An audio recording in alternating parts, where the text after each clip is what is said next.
And now we bring you Killer Wives, episode 30, Gay Crossing.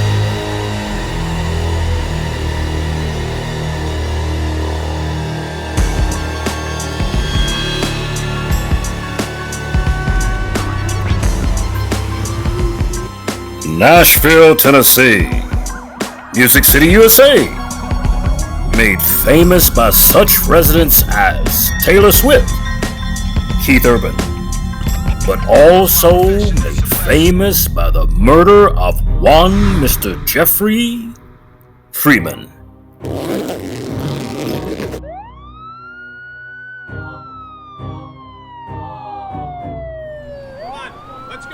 At approximately 10 p.m.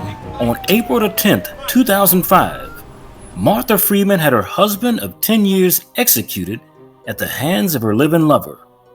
A man was at the time an illegal immigrant. The devious duo would allow his body to remain on the upstairs bathroom floor, where he had been bludgeoned to death for an additional 16 hours before reporting his demise to the police.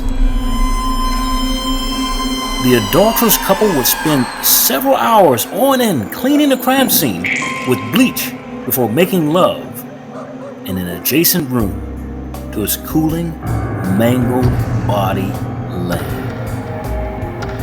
Now, I don't know about you, but this is definitely Wife of the Year material. Mrs. Martha Freeman, a self-imposed widow of her murdered husband Jeffrey Freeman, would meet her future lover, Mr. Rafael Perez, an illegal immigrant, if you will, and her illegal lover, who would ultimately kill her husband. Now, she met him at a July 4th event in the year 2004. She would note this time in her own words as a rocky period in her marriage. Now, Ms. Freeman had met Mr. Perez randomly in a crowd of gazers at the July 4th event, after she and her husband went downtown to see the fireworks display. Now, when her husband decided to retire early for the afternoon and go home instead of back to the hotel, she decided against this. She decided that she would stay in the hotel. Now, at the finale at that 4th of July event, Miss Freeman decided to invite Mr. Perez, remember, a total stranger from the crowd, along with two of his shady buddies back to her hotel room for a private party that culminated with her having sex with all three men in the same bed, mind you, she had previously shared with her husband the night before. Now, that adulterous night of wild abandonment in the relationship of a couple who had been married for 10 years would seal the doom for a husband who was none the wiser of the stealthy comings and goings of his wife. And I mean that literally. Now, Miss Martha Freeman, feeling satisfied with her adulterous foursome, began an on-again, off-again, on-again relationship with lover man Perez with the aid of a digital English translator from English to Spanish. Now, the handheld translator device that they used was necessary because Miss Perez did not speak one word of English, not a lick of English, as he spent the entire life in education and culture of his native land of Mexico. But I guess they wouldn't have a need for a translator for sex, because all of us are fluent in the language of the horizontal Mongol. Now, in the following months, the adoring wife Freeman would maintain an exclusive, intimate relationship with Mr. Perez, a man she only knew as Christian, even though this was not his name, while simultaneously pushing away her own husband's sexual advances.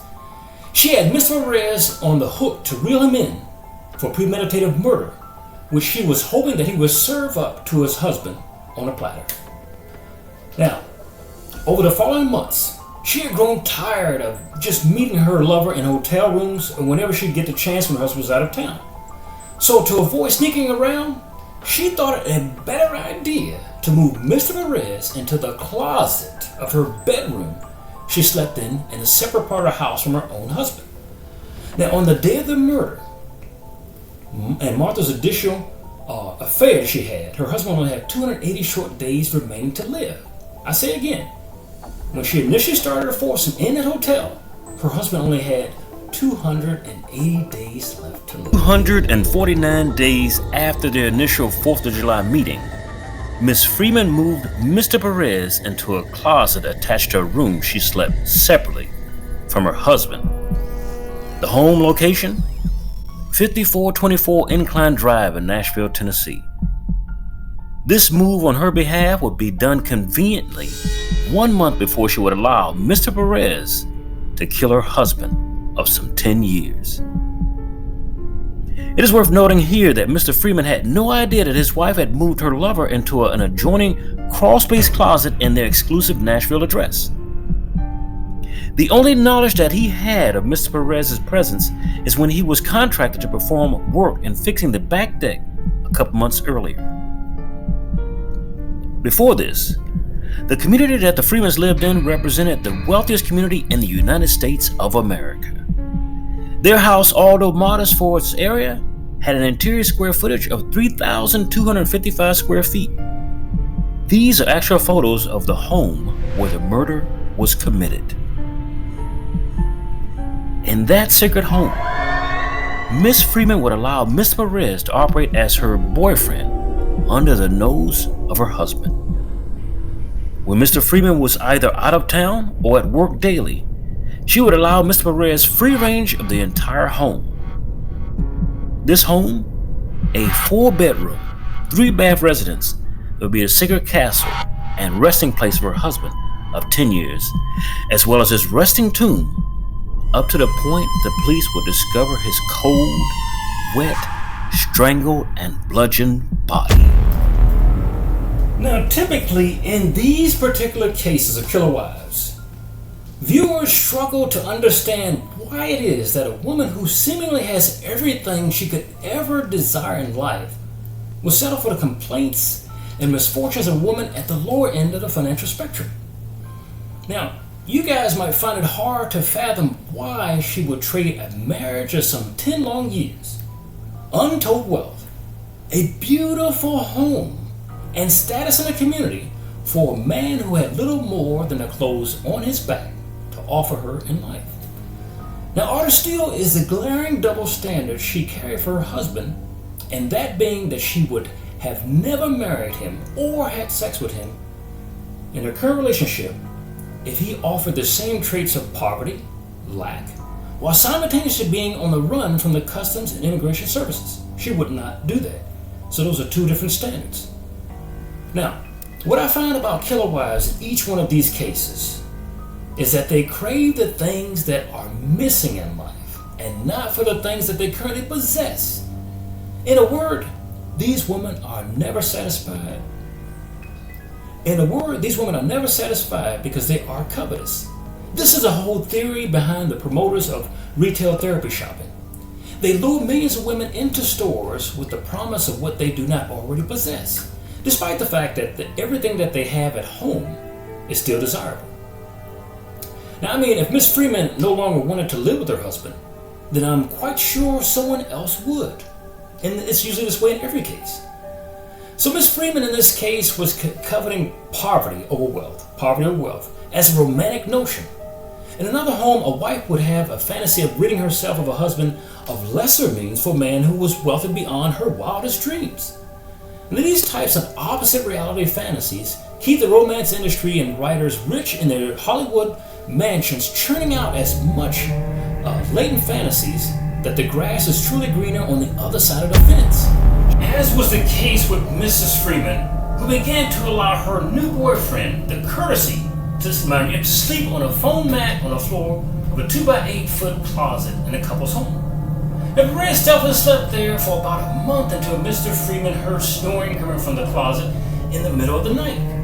Now, after following the sound, Mr. Freeman discovered his wife's lover fast asleep in the closet. Bad sign for you. Now, can you imagine the unmitigated gall of a wife who would not only bed a man in your house, under your nose, but let you have to pay the rent for that man? Now, after Mr. Freeman discovers Mr. Perez in the closet, we have only the words of Miss Freeman at this point for what happened next. She says that after her husband found Mr. Perez in that closet, he became livid. She says he informed her that he was going for a walk and that when he returned that Mr. Perez better be gone. Now, I don't know about you, But this doesn't sound like the actions of a man who finds his wife's lover in the home that he's paying for. This sounds like the words of a wife who is planning on making up a lame alibi. So, Ms. Freeman contends that instead of leaving the house, as instructed by her husband, Ms. Perez picked up a shotgun belonging to her husband and confronted her husband. Now, Perez then ordered Mr. Freeman at gunpoint into an adjoining bathroom where he then beat and strangled him to death. I say again, he beat and strangled him to death in front of his own wife. Miss Freeman decided how, when she listened to the scuffle from the next room, with her hands over her face, she didn't want to hear it, she said she didn't want to see it. So, when her lover had completed beating her husband to death, she goes on to say that she could hear the sounds of the water trickling and the thumping involved in the struggle, then silence. But she decided against calling the police. Now, I guess we could see at this point where her true loyalties lay. And it wasn't with her husband. Couldn't have been. You see, Margaret would recant at her subsequent trial these words, and I quote, "I was absolutely terrified about what was going on." She would go on to say also, if he could have done this to my husband, I wasn't sure what he would do to me. Now, I say again, these statements, ladies and gentlemen, are no more than a premeditated dialogue of killer wives who aim to win at their trial before, during, and after they carry out their plans to murder their own husbands. They want to win in advance. So on that fate-filled night, outside of that bathroom, long after all the noise fell silent and she knew her husband was dead, Martha Freeman crafted a well-planned call to her husband's parents to inform them that her son would not be making his weekly telephone call to his own parents because he had taken some medication and gone to sleep early. And they believed him. You see, long before her husband's body even grew cold, she was engaging in a ruse that would cover her backside. This is what they do. This type of behavior is also stereotypical in cases where wives either kill or had their husbands killed by their lovers. If you have watched Killer Wives since the very first episode, you would have heard lying statements of either her husband was sick or he was asleep, like it was old hat. It's just normal. Now, after that phone call that night, Margaret and her lover spent the remaining hours cleaning up the home and wiping down every surface that they could find that would contain either their DNA or their fingerprints. Now, when they had completed the act of decriminalizing the scene, they engaged in sexual relations on a towel that they laid flat against the floor in the adjoining room. Now, it is believed that while the couple was pleasuring themselves, Mr. Freeman's body is lying face down in the tub in a shallow depth of water. Now, it would be there until 16 hours later when the pair ran out of options and decisions about how to dispose of the body or explain to authorities what happened, did they decide to make their next move. And it's always a next move that may end your freedom. So on the following evening of April 11, 2005, 16 hours after the murder of her husband, of a decade, mind you, Martha Freeman went to a stage performance panic to the home of her neighbor directly across the street from her.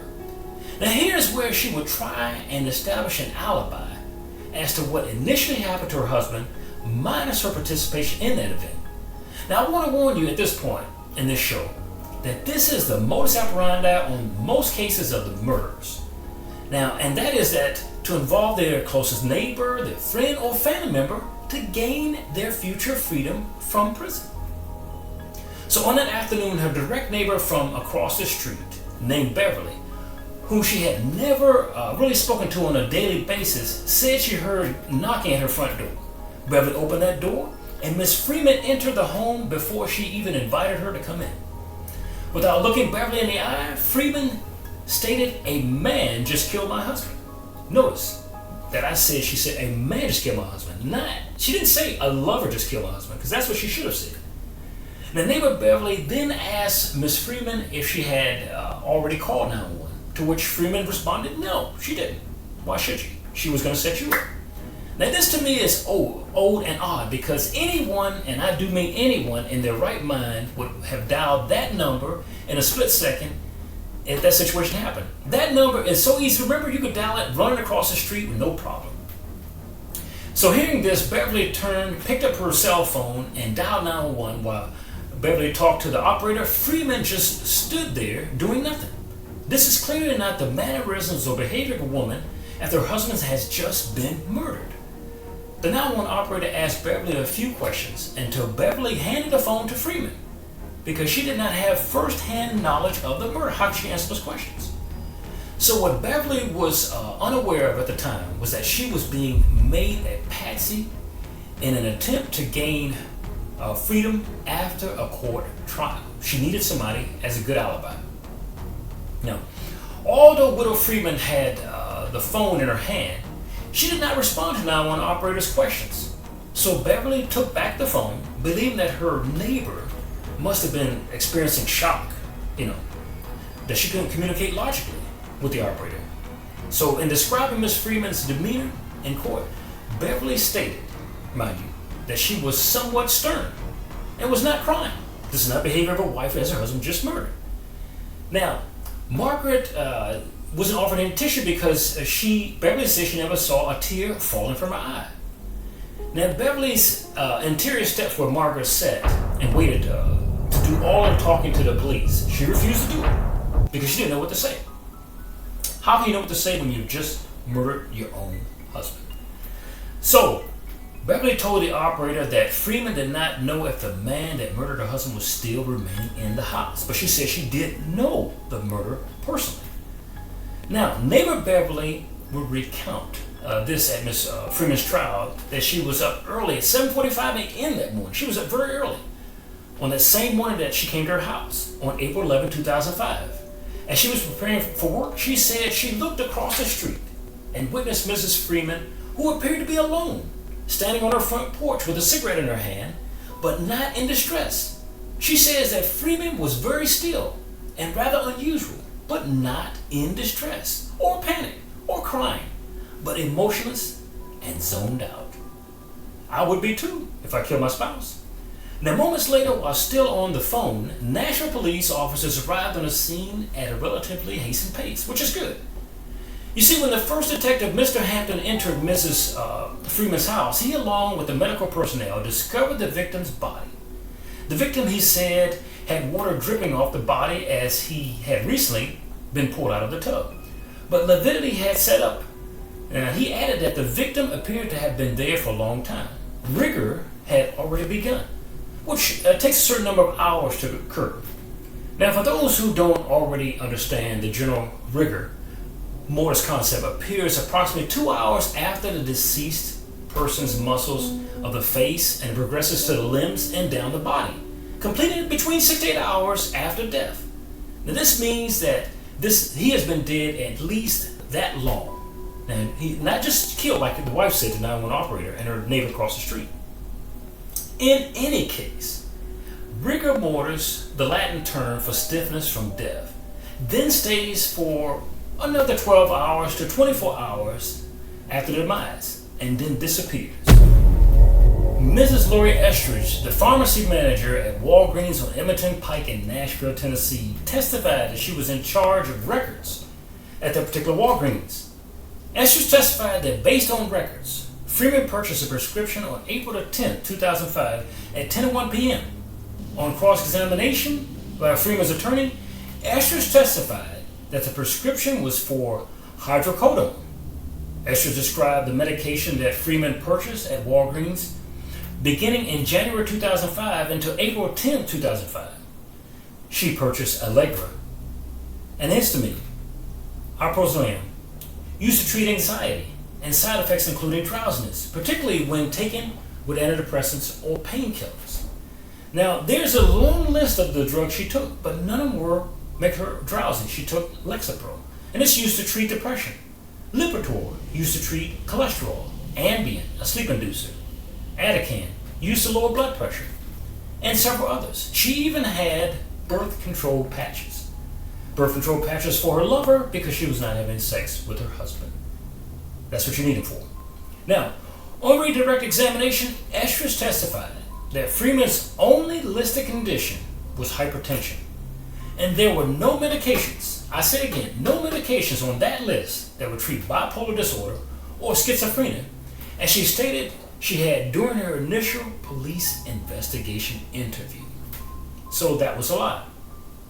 Both Martha Freeman and her lover, Mr. Rafael Perez, were indicted on charges of first-degree premeditated murder of Freeman's husband, Jeffrey Freeman, and sentenced to life in prison where they belong.